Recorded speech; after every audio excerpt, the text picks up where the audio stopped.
তো গাইস রুট্টুগুলো নিয়ে ফারুক ভাইকে বলে একটু শুনে যান। বিবাসকে এবার আসলেই নতুন ক্রিয়েটররা পাবে রোডটুকগুলো নিয়ে, যারা ভিডিও বানাবে হ্যাশট্যাগ ইউজ করে, যাদের ভিডিও টপে থাকবে এদের মধ্যে থেকে 30-40 জনকে গেরিনা বিবাস দিবে, এটা কিন্তু কথা দিছে। আর এই কথাটা তোমরা আমাদের মতো ইনফ্লুয়েন্সার যারা পার্টনার প্রোগ্রামে আছো তাদের কাছ থেকেই শুনছো। তো এইবার যদি বিবাসটা না দেয়, আমি তোমাদের কথা দিলাম আমি পার্টনার প্রোগ্রাম থেকে লিভ নিয়ে নিব। কেন নিয়ে নিব?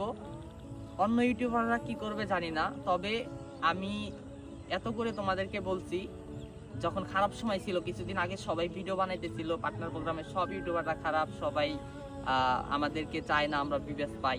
ওই তখন আমি বলছিলাম যে সবাই কিন্তু এক না, তো তখন আমাকে অনেকে হেড দিছিল। তো এখন যখন বিবেস দিবে বলছে, তখন আমি কিন্তু সবার আগে ভিডিও বানাই, বা সবাই ভিডিও বানাইছে, আমি কিন্তু কয়েকটা ভিডিও বানাইছি যে এবার বিবেস দিবে, এবং কি আমার ভাই ব্রাদার যারা আছে তাদেরকে বলছি বিবেসটা পাবা তোমরা এবার। তবে যদি গেরিনা এইবারও বিবেচনা না দেয় তাইলে কিন্তু আমরা আর মুখ দেখাইতে পারবো না। তো ওই কারণেই আমি বলতেছি, যদি এইবার বিবেচনা না দেয় তোমাদের টপ যাদের ভিউ হবে, তাহলে আমি পার্টনার প্রোগ্রাম থেকে লিভ নিয়ে নিব, আমি তোমাদের কথা দিলাম।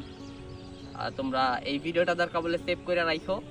আর যদি বিবেচনা তোমরা পাও, মনে রাখো আমি খারাপ সময়েও তোমাদের সামনে ভিডিও বানাইছি, অনেকে হেড দিছিলা, খারাপ সময়েও অনেক অনেক কথা বলছো। আর যদি বিবাসটা পাও, এই ভাইয়ের কথা মনে রাখো, ফারুক ভাইয়ের কথা মনে রাখো।